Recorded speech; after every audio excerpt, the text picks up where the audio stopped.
मैं मनीष सिन्हा डॉक्टर बनवारी लाल शर्मा के इस नए और विशिष्ट अंक में आप सभी का स्वागत करता हूं। साथियों, हमारे जीवन शैली में जो बदलाव आया है उसके कारण केवल नित्य नए फैशन या टेक्नोलॉजी या अर्थव्यवस्थाएं और जीवन शैली में बदलाव के कारण हुआ जो सामाजिक परिवर्तन है केवल उतना ही तक सीमित नहीं हो रह गया है। सच तो यह है कि यह हमारे धरती पर हमारे अस्तित्व के लिए, हमारे सर्वाइवनेस के लिए प्रश्न चिन्ह खड़ा कर रहा है। जैसे बड़े बड़े शहर में या मेट्रोपॉलिटन सिटी में ये जो कार कल्चर है या अमीर वर्ग के लिए या मध्य वर्ग के लिए उनके जीवन जीने का अभिन्न अंग बन गया है और उसके कारण पैदा हुआ शोर, भीड़ भाड़, दुर्घटनाएं, पर्यावरण प्रदूषण की समस्याएं, पार्किंग की समस्याएं, इन सब के कारण माइन्यूटली एनालाइज लगातार संवेदनशील लोगों के द्वारा किया जा रहा है कि कहीं ये विकास की अवधारणा आत्मघाती तो नहीं है, आत्मघाती तो नहीं है। अब अलग बात है, विकास समर्थक, तथाकथित विकास समर्थक आपसे यह बात पूछ सकते हैं, इसका मतलब आप विकास विरोधी हैं क्या आप विकास नहीं चाहते? इसको लेकर ही आदित्य निगम की एक किताब है और उस किताब का नाम है डिजायर नेम्ड डेवलपमेंट। 2012 के आसपास, आज से 7-8 साल पहले वह किताब लिखी गई थी और उसमें सिलसिलेवार ढंग से इसका विश्लेषण किया गया है। उसमें यह बताया गया है कि ये जो उत्पादन है, पहले जीवन जीने के लिए हम उत्पादन करते थे और उसे उदरमभरी कहा जाता था। उदरमभरी शब्द उदर से, उदर यानी पेट से लिया गया है कि भाई हम इसलिए उत्पादन करते थे ताकि हमारे पेट को संतुष्टि मिल सके। बाद में हमने मौज मस्ती के लिए भी उत्पादन करना शुरू किया, जिसे हम विलासी कह सकते हैं, और उसके अलावा आध्यात्मिक और सौंदर्य बोध के लिए भी उत्पादन जो करे उसे रसिक कहा जाता है। लेकिन आज का जो समाज है और समाज के केंद्र में जो मनुष्य है वह न उद्रमभरी है, न रसिक है और न ही विलासी है। वह तो केवल और केवल उपभोक्ता बन गया है। वह उपभोग करने के लिए उपभोग कर रहा है और खरीदारी करने के लिए खरीदारी कर रहा है। जैसे अब हम कार कल्चर की ही बात कर रहे हैं। जब कोई इंसान कार खरीदता है तो पहले लग्जरी लाइफ स्टाइल में होता क्या था कि वो एक कार खरीदेगा और आजीवन उसके काम आएगा, ऐसा सोचा जाता था। अब तो नए नए मॉडल की कार हर 6 महीने पे, हर 2 महीने पे लॉन्च हो रही है। कपड़े की तरह कार को बदला जा रहा है या बदलने की चाहत होती है।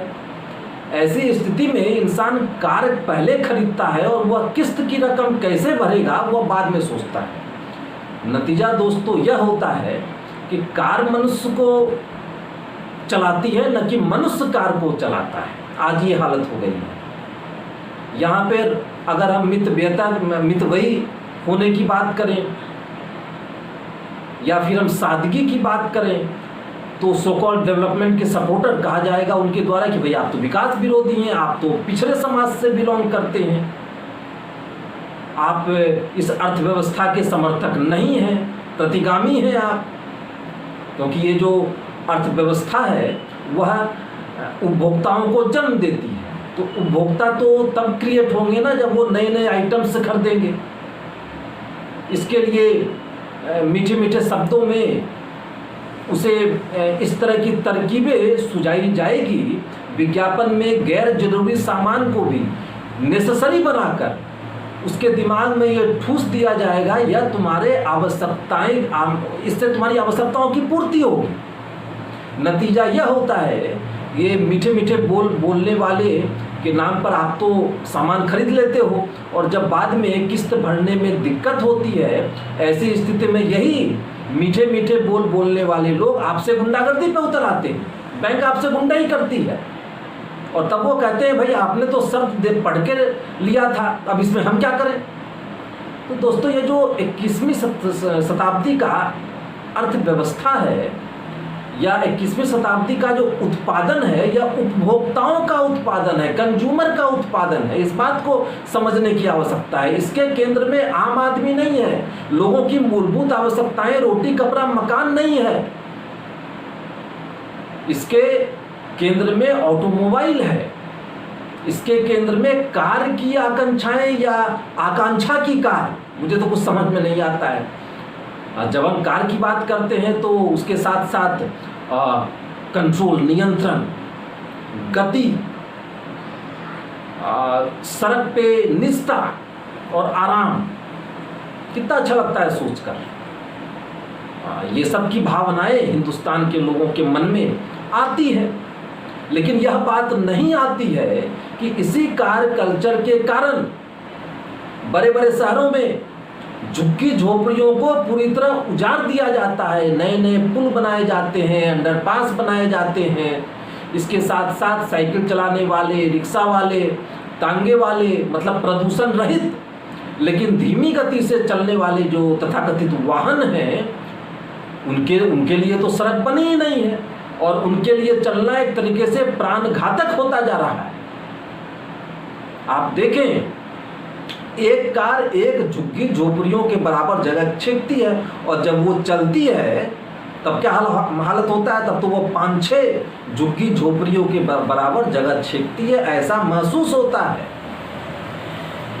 जो लोग 1990 के बाद और अभी हाल फिलहाल हिंदुस्तान वापस आते हैं तो वो तो देख के दंग रह जाते हैं इन सब चीज़ों को, क्योंकि उनके नज़र में ये भारत ऐसा नहीं था। लेकिन आज भारत में विकास की अवधारणाएं इस तरह की चीज़ें आपको देखने पे विवश कर रही है। 1990 के पहले ये जो कार थी ना, ये आजकल तो 90 के बाद चलायमान हो गई है। चलायमान का मतलब जब कार चलती है तो जो पहले नहीं सुना गया था वो भी अब हो रहा है। अब तो बलात्कार भी हो रहा है कार में ही, अब तो दारू पीकर कार चलाने का शौक है लोगों को और उसमें कई लोगों की हत्याएं होती हैं। नौसेना अध्यक्ष का एक नातिन इस तरह की हरकत कर चुका है 20 साल के अंदर। हमारे फिल्म स्टार सलमान भाई, वो भी दारू पी के चला दिए। अलग बात है बड़े लोग हैं तो वो जेल से छूट गए, उनको तो कोई एविडेंस ही नहीं मिला हुकूमत को।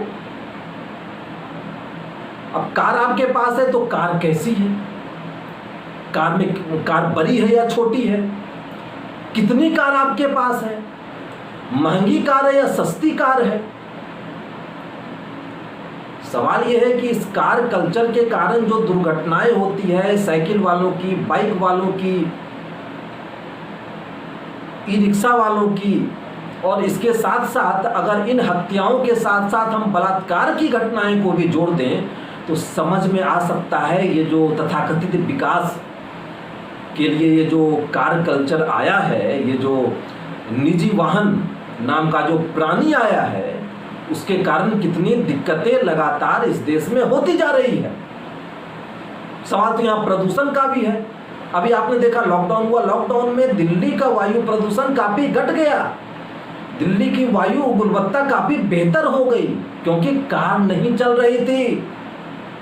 अब कार कल्चर के कारण उत्पन्न वायु प्रदूषण के लिए तो अरविंद केजरीवाल जी ने ऑड इवन वाली समस्या भी मतलब वो प्रॉब्लम को सोल्व करने के लिए टेम्पोररी अरेंजमेंट किया था, लेकिन कहीं कोई उसका फायदा नहीं मिला। आगे चलकर हमने ये भी देखा है कि कार को इसलिए भी खरीदा गया था कि हम गंतव्य तक आसानी से पहुंच सके, जल्दी पहुंच सके, लेकिन ऐसा भी नहीं दिख रहा है। इतनी ज़्यादा संख्या में कारें हो गई है, ट्रैफिक के कारण आपको गंतव्य तक पहुंचने में तो काफ़ी दिक्कतें का सामना करना पड़ रहा है। सवाल ये, अर्थव्यवस्था आई, लोग धनी होंगे तो अर्थव्यवस्थाएं फले फूलेंगी, ऐसा कहा जाता था और तब लग्जरियस आइटम की और कार कल्चर की बहारें आएंगी। अब हम अमेरिका का यहाँ उदाहरण लेना चाहेंगे दोस्तों। पश्चिम यूरोप के मुकाबले अमेरिका में कार कल्चर ज़्यादा बड़ी संख्या में और बहुतायत रूप में पहले आई है। 1929 तक अमेरिका में तकरीबन 55% लोगों ने कारें खरीद ली थी और 10% लोगों के पास 2 से अधिक कारें थी। लेकिन यहाँ ये भी देखना होगा कि 85% कार का उत्पादन भी अमेरिका में ही होता था। लेकिन वहाँ पर एक रोचक बात यह देखने में आई कि वहाँ पे देहाती क्षेत्रों में रहने वाले लोग ही कार का प्रयोग करते थे, क्योंकि उनके लिए दूर तक जाने के लिए और कोई साधन नहीं था। लेकिन 1930 के दशक में जब अमेरिका में शहरीकरण होते होते 56% शहरीकरण बढ़ गया, तो ये जो कार का उत्पादन बनाने वाली लॉबी है, इनके लिए दिक्कत हो गई, क्योंकि शहर में तो कार की जरूरत ही नहीं थी।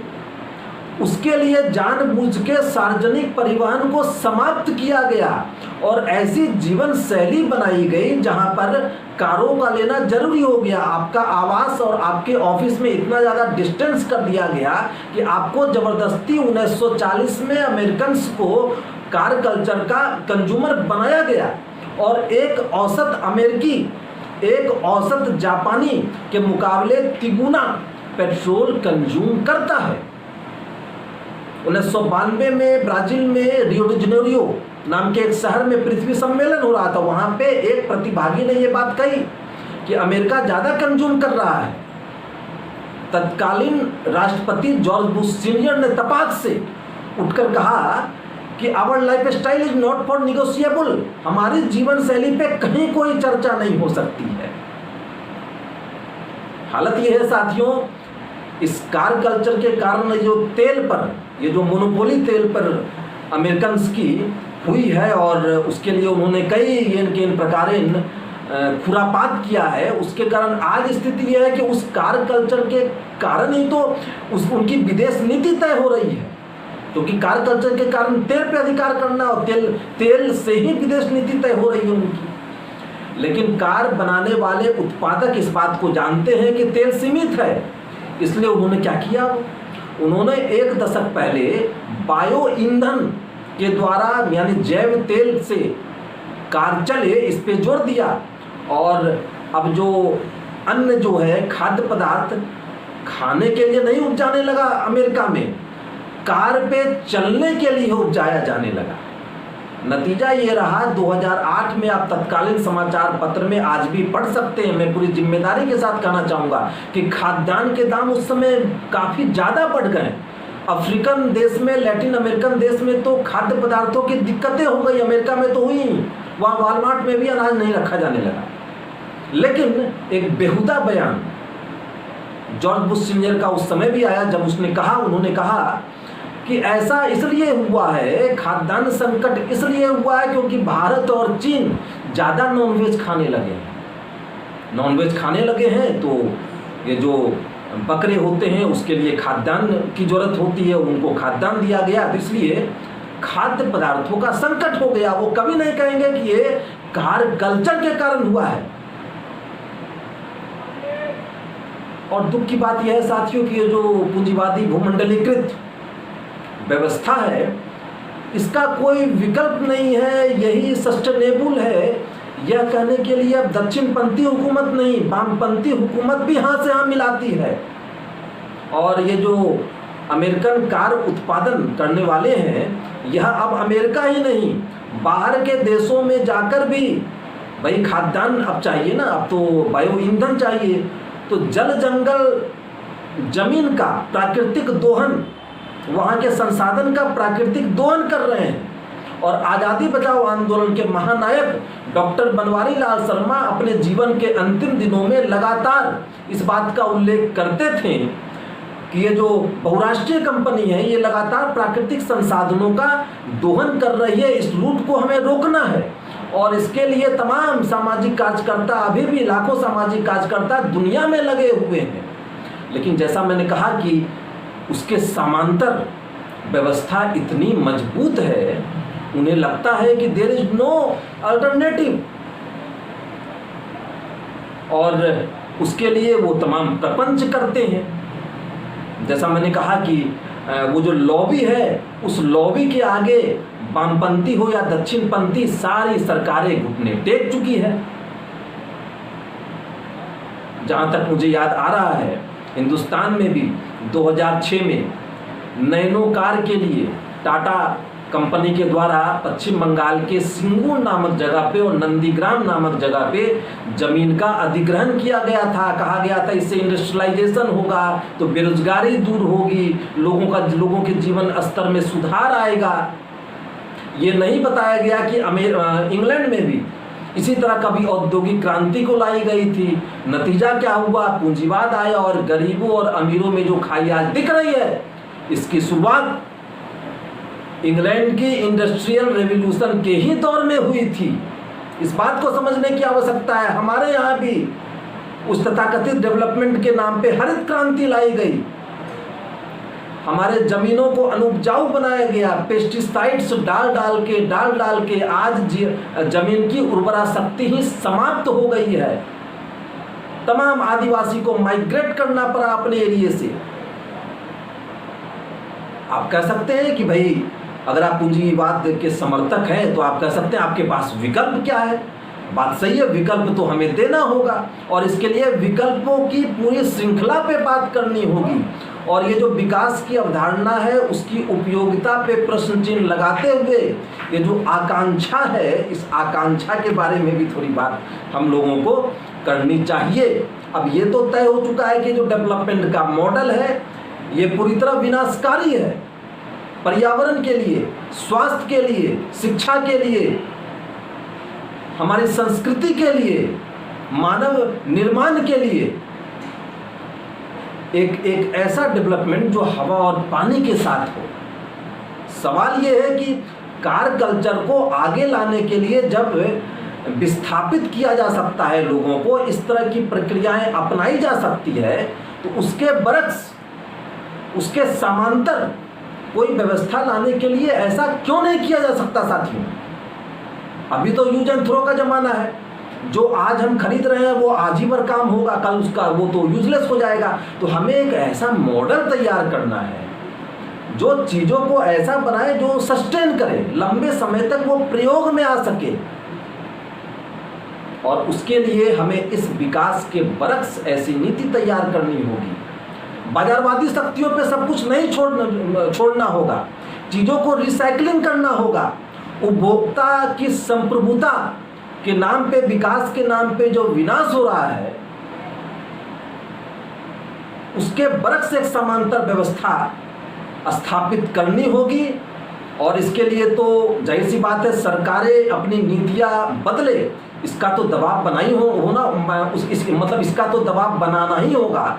और इसके साथ साथ हम अपने निजी जीवन में कम से कम उपभोग करें, आवश्यकता अनुसार उपभोग करें, इसकी कोशिश होनी चाहिए। अब आप कह सकते हैं भाई सरकारें, ये जो आजकल कॉरपोरेट परस्त सरकारें हैं, मैं बार बार इसका उल्लेख करता हूं, इस सरकारें के रहते ऐसा संभव है क्या? तो बात वही है, फिर हमें लोगों को पहले अवेयर करना होगा, लोगों को जागरूक करना होगा। जमीन पे ये सब काम हो रहा है, केवल यहाँ पर आकर भाषण देने से कुछ नहीं होता है। और मुझे लगता है कि लोगों को समझने और समझाने का काम करना होगा, वो काफ़ी ज़रूरी हो गया।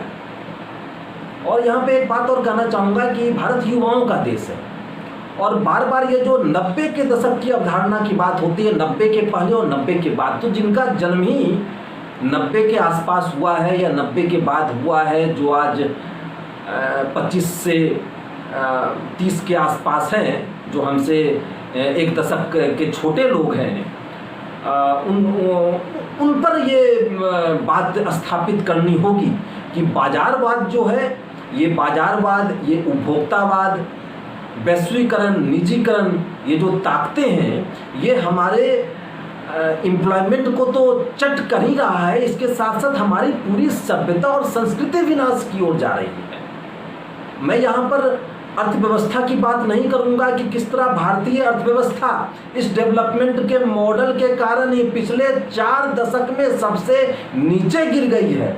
इसकी तो बाद में अलग से बात होगी। यहाँ पर यही बताने की आवश्यकता है कि इसके मूल में तमाम चीज़ें, तमाम इंग्रेडिएंट हैं, अवयव हैं, जिसमें एक बाजारवाद भी है।